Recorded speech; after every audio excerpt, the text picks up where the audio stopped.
నమస్తే అండి. మీ పేరండి? నా పేరు లక్కింజేటి సత్యనారాయణమూర్తి అండి. ఏ ఊరు మీది? మాది దగ్గులూరు పాలకొల్లు మండలం. ఎలా ఉంది 21 నెలల కూటమి ప్రభుత్వ పరిపాలన ఎలా అనిపిస్తుంది? కూటమి ప్రభుత్వ పరిపాలన చాలా బాగుందండి. ఇబ్బంది ఏమి లేదు. చెప్పిన స్కీములన్నీ కూడా చాలా వరకు అమలు చేశారు. మాకు కూడా చేనేత కార్మికులకు కూడా ఉచిత కరెంట్ ఇస్తామని చెప్పారు.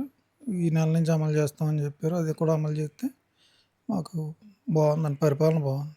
గత ప్రభుత్వం మీద ఈ ప్రభుత్వం ఎలాంటి ఇబ్బందులు లేని ప్రభుత్వంగానే ఉంది. ఇది చూసుకుంటే నేత మగ్గాలకేమో 200 యూనిట్లు, మరమగ్గాలకేమో 500 యూనిట్లు ఉచిత కరెంట్ ఇస్తామని చెప్తున్నారు కదా! మరి మీ సోదరులందరూ ఎలా ఫీల్ అవుతున్నారు? కార్మిక ఇది సోదరులు? చాలా మంచి నిర్ణయం అండి. ఎందుకంటే కరెంట్ బిల్లు 200 యూనిట్లు అంటే కొంచెం ఇంచుమించు ఒక రూ. 1000, రూ. 1500 ప్రతి కార్మికుడికి కూడా వెసులుబాటు కల్పించినట్టే. పవర్ లూమ్‌లకైతే 2 మగ్గాలు నడుపుకునే వాళ్ళకి ఉచిత విద్యుత్ అంటే రూ. 5000 కొంచెం ఇంచుమించు ప్రభుత్వం నుంచి వచ్చినట్టే. అయితే ఇక్కడ నాకైతే వరకు అయితే మాత్రం అండి, నాది కేటగిరీ 4లో ఉన్న వాటిలకే ఇలాగా వర్తిస్తది ఉచితం. కేటగిరీ 2లో ఉన్న వాళ్ళకి వర్తించదని చెప్పారండి ఏఈ గారు. కేటగిరీ 4లో వేసుకోవాలంటే ట్రాన్స్‌ఫార్మర్ సొంతంగా వేసుకోవాలన్నారు. అది 3, 4 లక్షల రూపాయలు ఖర్చు అవుతుందని చెప్పడంతో నేను అంత ఆర్థిక స్తోమత లేక కేటగిరీ 2లోనే తెచ్చుకొని అలాగే కరెంట్ బిల్ కట్టుకుంటున్నానండి. మాకు ఆ కేటగిరీలతో సంబంధం లేకుండా దీనికి కూడా వర్తింపజేస్తే మేము చాలా సంతోషిస్తామండి.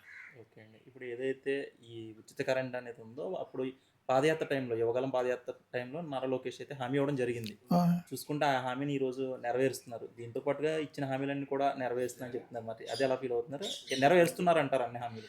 ఒకదాని వెనకాల ఒకటి నెరవేరుస్తూనే వస్తున్నారు కదండీ! ఆర్థిక వెసులుబాటు మరి చిన్నాభిన్నం అయిపోయిందాన్ని ఒకదాన్ని సరి చేసుకుంటూ వచ్చి ఒక్కోటి ఆళ్ళు నెరవేర్చుకుంటూనే వస్తున్నారు. ముందుగా పెన్షన్‌లు, తర్వాతేమో మా పిల్లలకి 15,000 రూపాయలు. ఎంతమంది పిల్లలుంటే అంతమంది. మాకు ఇద్దరు పిల్లలుంటే ఇద్దరికి 30,000 రూపాయలు, 26,000 రూపాయలు వచ్చినాయండి. ఒక్కోటి చక్కగా చేసుకుంటూ వస్తున్నారు.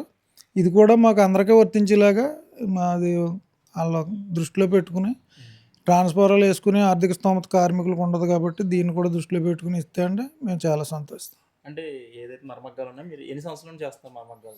నేనైతే మద్రాసులో 3 సంవత్సరాలు చేశానండి. ఇక్కడికొచ్చి ఒక సంవత్సరం అయింది. సంవత్సరం. మొత్తం 4 సంవత్సరాలు. అంటే గతంలో అదే ఏదైతే ఇప్పుడు మరమగ్గానికి ముందు నేత మగ్గాలతో చేసేవారా మీరు వర్క్? అవునండి. అప్పుడు ఎలా ఉండేది మీకు ఏమన్నా? అంటే అప్పుడు గత ప్రభుత్వం ఉన్నప్పుడు మీరు చేసిన టైంలో గత ప్రభుత్వం వైసీపీ ప్రభుత్వం ఉంటే ఆ అప్పుడు టైంలో ఏమన్నా ఏం ప్రభుత్వం నుంచి అప్పుడు ఏమీ లేదండి. సపోర్ట్ ఏమీ లేకే నేను మద్రాసు వెళ్ళిపోయానండి. ఇక్కడ బతకడానికి ఇంక పరిస్థితులు ఏమి అనుకూలంగా లేవని. మళ్ళీ గవర్నమెంట్ వచ్చిన తర్వాత మళ్ళీ అక్కడ చక్కబెట్టుకుని ఉచిత విద్యుత్ అది ఇద్దాం అన్నారు లోకేష్ గారు అనే ఉద్దేశంతో మళ్ళీ ఆ ఎక్విప్మెంట్ అంతా కొనుక్కొని ఇక్కడ తెచ్చుకొని పెట్టుకున్నానండి పరిశ్రమ. అయితే ఈ నెల నుంచి ఇస్తా అన్నారు. అది మాకు కూడా వర్తించేలాగా చేస్తే చాలా సంతోషిస్తాం. వస్తే మీ పేరండి? సల్లా దుర్గాప్రసాద్ అండి. ఏ ఊరండి? ఇవి దగ్గుదూరు, పశ్చిమ గోదావరి జిల్లా పాలకొల్లు మండలం దగ్గుదూరు. ఇది ఈ రోజు నుండి అయితే చేనేత కార్మికులకి అందరికి కూడా ఉచిత కరెంట్ ఇస్తామని చెప్పేసి ప్రభుత్వం ప్రకటించింది. ఎలా ఫీల్ అవుతున్నారు? అంటే మీకు ఉపయోగపడద్దా? ఎలా ఫీల్ అవుతుంది? మాకు చాలా ఉపకారం అండి అది. ప్రతి ఒక్కళ్ళు కూడా హర్షించదగ్గ విషయం అది.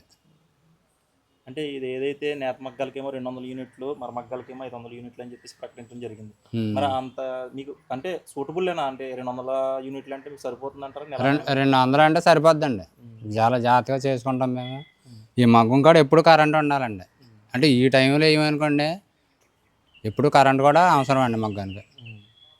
అంటే ఎలా ఉందంటే కూటమి ప్రభుత్వం వచ్చిన తర్వాత చేనేత కార్మికులకి ఏమైనా మంచి జరుగుతుందంటారా? అంటే గతంతో పోల్చుకుంటే 21 నెలలు గడిచినాయి కూటమి ప్రభుత్వం వచ్చిన తర్వాత. మరి చేనేత కార్మికులకి ఏమన్నా సబ్సిడీ లోన్స్ కానీ, లేకపోతే ఇలా ఉచిత కరెంట్ అయితే ఇప్పుడు ఈ రోజు నుండి అమలు చేస్తుంది. ఎలా ఉంది? ప్రభుత్వ పరిపాలన కూడా ఎలా అనిపిస్తుంది? బాగానే ఉందండి. లోన్స్ అవి కూడా ఇస్తున్నారా. లోకేష్ గారు కూడా ధన్యవాదాలు. ఇది అందరికీ అమలు చేస్తే చాలా ఉపకారం చేసిన వాళ్ళు అవుతారు. అది అదే గతంలో యువగలం పాదయాత్రలో హామీ అయితే ఇచ్చారు, ఇలాగా మేము ఉచిత కరెంట్ ఇస్తామని చెప్పేసి. ఈ రోజు అయితే అది అమలు చేస్తున్నారు. అది ఎలా ఫీల్ అవుతున్నారు? అంటే అందరూ కూడా మీ తోటి వాళ్ళు కూడా చెప్తూ ఉంటారు కదా. మాకు చాలా సంతోషంగా ఉందండి అది. చూసుకుంటే ఆల్ ఓవర్గా ప్రభుత్వం ఆదాన్ని చూస్తూ ఉంటారు కదా న్యూస్ ఛానల్. అంటే చాలా మంది చెప్తారు మీకు వచ్చే పథకాలు. అంటే ఇదే కాకుండా ఇతర మామూలుగా పెన్షన్లు అవనివ్వండి, ఇతర వర్గాలు ఎలా అనిపిస్తుంది? బాగానే ఉన్నాయండి. ప్రభుత్వ పరిపాలన పెన్షన్ 1000 రూపాయలు పెంచారు. అన్నీ బాగానే ఉన్నాయండి. గవర్నమెంట్ కూడా మమ్మల్ని ఇంకా దృష్టిలో పెట్టుకుని బాధ్యతగా ఆదుకోవాలని అంటున్నామండి. గతంలో ఎలా ఉండేది? ఏమైనా లోన్స్ కానీ ఉచిత కరెంట్ ఏమైనా వచ్చేవారా గత ప్రభుత్వం ఉన్నప్పుడు? గతంలో అంటే కరెంట్ ఏమీ లేదు కానండి, ఈ లోన్స్ అవి ఉండి లోన్లు ఇచ్చేవాళ్ళు. మరి కరెంట్ కావాలని ఇప్పుడు మీరు అడగడం చేయలేదు? ఎవరు ఎప్పుడు రాలేదండి. అంటే ఇంతకుముందు 100 యూనిట్లు వచ్చినాయండి. అవి కొంతమందికి వచ్చినాయి, కొంతమందికి రాలేదు. నమస్తే, మీ పేరండి? సల్లా నాగశివశంకరం అండి, మా దగ్గులూరు. దొగ్లూరు. ఆ. ఎన్ని సంవత్సరాలు చేస్తున్నారు ఈ వర్గం? ఇంచుమించుగా 50 సంవత్సరాలు పనిచేస్తున్నాను మగ్గం మీద. ఓకే. ఎలా ఉంది కూటమి ప్రభుత్వం వచ్చిన తర్వాత మీ చేనేత కార్మికులకి ఎలా ఉంది? ప్రభుత్వ పరిపాలన ఎలా నడుస్తుంది? కూటమి ప్రభుత్వం వచ్చిన తర్వాత పరిపాలన అంతా బాగానే ఉందండి. ఇప్పుడే కరెంట్ ఇస్తామని అంటున్నారు. అలాగే ముందు ముందు కూడా ప్రభుత్వం ఆదుకుంటుంది అనేటువంటి అభిప్రాయం మాకు ఉందండి. అది అంటే ఈరోజు చూసుకుంటే ఈ రోజు నుంచి నేత మగ్గాలకేమో 200 యూనిట్లు, మర మగ్గాలకేమో 500 యూనిట్లు ఫ్రీ కరెంట్ ఇస్తా అని చెప్పేసి అవును, చెప్పారు. ఈ రోజు నుండి స్టార్ట్ చేస్తా అంటారు. దీన్ని ఎలా ఫీల్ అవుతున్నారు? కరెంట్ ఇవ్వడం చాలా శుభదాయకం అండి. మాకు ప్రభుత్వాన్ని అభినందించాలి మేమంతా కూడా. పవర్లము కావచ్చు, మగ్గాలకు కూడా ముఖ్యంగా మగ్గాలకు మాత్రం ఇవ్వడం చాలా సంతోషం అండి. ఎందుకంటే ఎక్కువగా ఈ ఏరియా అంతా కూడా మగ్గాల మీదే ఉంటారు, ఆధారపడి ఉంటారు కాబట్టి కరెంట్ ఇవ్వడం చాలా సంతోషం అండి మాకు. చూసుకుంటే కూటమి ప్రభుత్వం వచ్చిన తర్వాత ఎలా ఉంది? అంటే చేనేత కార్మికులకి అందరికి కూడా ఏమన్నా మంచి జరుగుతుంది అంటే గతంతో పోల్చుకుంటే గతం ఎలా ఉంది, ఇప్పుడు ఎలా ఉంది? ఇప్పుడు అంటే ప్రభుత్వం వచ్చి మొన్నేగా 13 నెలలు అవుతుంది, 20 నెలలు అవుతుంది కదండి. వాళ్ళు ఇప్పుడే ప్రాసెస్ మొదలెట్టారండి. ఇంకా ముందు ముందు బాగా చేస్తారనే అభిప్రాయం మాకు ఉందండి ప్రభుత్వం. ఇప్పుడు ఏదైతే యువకాలం పాదయాత్రలో లోకేష్ గారు ప్రభుత్వం ఉన్నప్పుడు యువకాలం పాదయాత్ర చేశారు. ఆ పాదయాత్రలో అయితే హామీ ఇచ్చారు, కంపల్సరీగా మేము చేనేత కార్మికులకు కరెంట్ ఇవ్వడం జరుగుతుందని చెప్పేసి. ఈ రోజు అయితే ఈ రోజు నుండి అమలు చేస్తున్నారు. దీని ఎలా ఫీల్ అవుతుంది? అవును, నేను చాలా సంతోషంగా ఉందండి. ఆయన అనటం ఇవ్వటం మాకు చాలా సంతోషంగా ఉంది. చెప్పాలంటే ఒక మాటలు మాటలు కూడా రావట్లేదు ఆయన ఇవ్వడం ఇచ్చినందుకు అంత సంతోషంగా ఉందండి మాకు. అంటే చూసుకుంటే ఇప్పుడున్న రోజుల్లో చాలా మందికి అంటే ఏదైతే వృత్తిపరంగా చాలా ఇబ్బందులు ఎదుర్కొంటున్నారు. అంటే గతంలో అవనివ్వండి, ఇప్పుడు అవనివ్వండి, మరి సపోర్ట్ ఉంటుందా? అంటే ఈ వృత్తికి కాకుండా అన్ని వృత్తుల వాళ్ళకి కూడా కంపల్సరీ గవర్నమెంట్ నుండి సపోర్ట్ ఇస్తామని చెప్తున్నారు. అది మరి అది నెరవేరుస్తారంట? నెరవేరుస్తారు. ఎందుకంటే ప్రభుత్వం వచ్చింది కాబట్టి, ఇంకా 3 ఏళ్ళు ప్రభుత్వం ఉంది కాబట్టి వాళ్ళు అన్ని సమస్యలు పరిష్కరించాలనేటువంటి అభిప్రాయం మాకు ఉందండి బాగా. అన్ని వృత్తులు కూడా వాళ్ళు సహకరించి వాళ్ళు అర్థం చేసుకుని అందరికీ కూడా మంచి చేస్తారనే అభిప్రాయం మాకు ఉందండి.